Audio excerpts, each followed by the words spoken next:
Je m'appelle Clermont-Gauthier.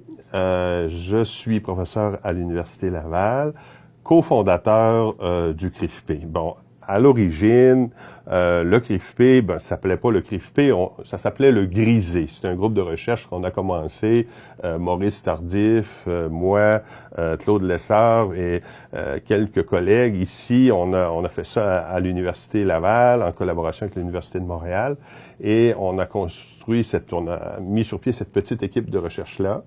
Et à l'époque, on avait obtenu plein de subventions au FCAR, que ça s'appelait dans le temps, au CRSH, et ça allait bien. Et après ça, on s'est fédéré avec d'autres équipes de recherche, à la fois à l'Université de Sherbrooke, à la fois aussi à Montréal, il y avait le groupe qui s'appelait le Labri Prof. Puis, en même temps, ici à Laval, il y avait d'autres équipes en éducation physique. Donc, de notre petit noyau de base, le petit noyau s'est élargi progressivement pour devenir le CREFP, qui est devenu par la suite le CRIFP.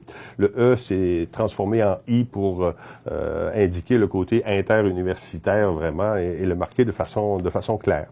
Alors, ce groupe-là, qui est de notre petit noyau du début des années 90, le bébé a grandi, est devenu un adolescent, puis là maintenant, je pense que c'est une personne adulte.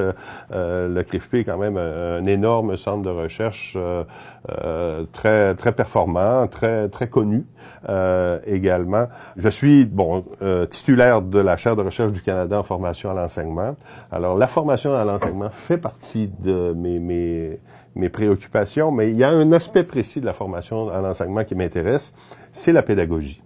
C'est-à-dire comment on fait pour enseigner à des enfants, comment on fait pour gérer des groupes classes. Alors, dans les programmes de formation à l'enseignement, souvent, ce qu'on constate, enfin, c'est que il y a beaucoup de didactique, il y a beaucoup de cours qui vont porter sur l'enseignement à l'intérieur de chacune des disciplines. Cependant, moi, ce qui m'a toujours fasciné, c'est que la problématique de l'enseignement, elle réfère à un groupe classe. C'est-à-dire, c'est pas un enseignant avec un élève, c'est un enseignant avec un collectif d'élèves. Et il doit gérer ce collectif-là pour que le collectif apprenne.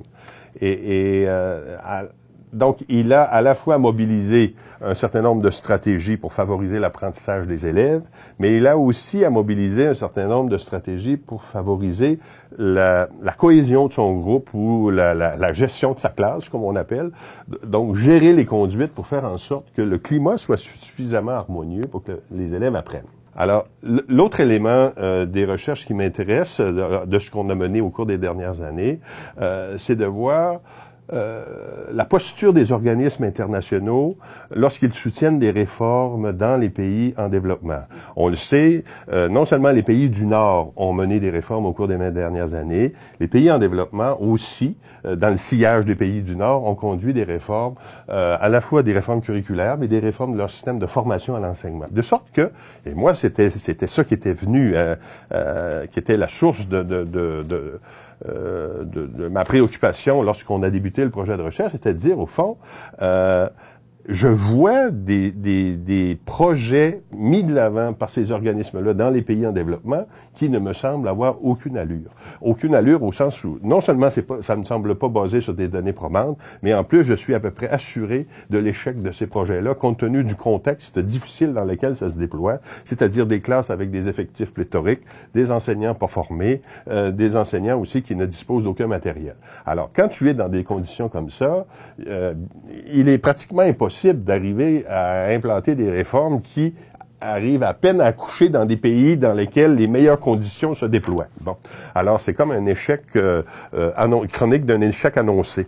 Donc, on s'est intéressé à cela, puis on a essayé de voir, mais est-ce qu'il y a un discours pédagogique chez ces organismes-là? Quel est-il? Sur quoi se fonde-t-il? Et bon, alors on s'est rendu compte que finalement, il n'y a pas vraiment un discours pédagogique élaboré. Bon, on embauche des consultants ici et là pour mener des réformes, et ces réformes ne donnent pas nécessairement non plus de bons résultats. Alors, ce qu'on aimerait, c'est justement avoir une certaine contribution à ce niveau-là, puis dire maintenant, venir en appui à ces organismes-là et dire, si vous appuyez ou soutenez des réformes, ben, au moins que ces réformes-là, sur le plan pédagogique, s'appuient sur des données probantes, des données validées par la recherche. Alors voilà, c'est dans ce sens-là qu'on a travaillé ces dernières années. Mon regard est essentiellement un regard de pédagogue. Je faisais un enseignant de métier et ça m'a préoccupé tout au long de ma vie. Puis là, j'arrive au terme de la carrière parce que ça fait quand même longtemps que je bourlingue.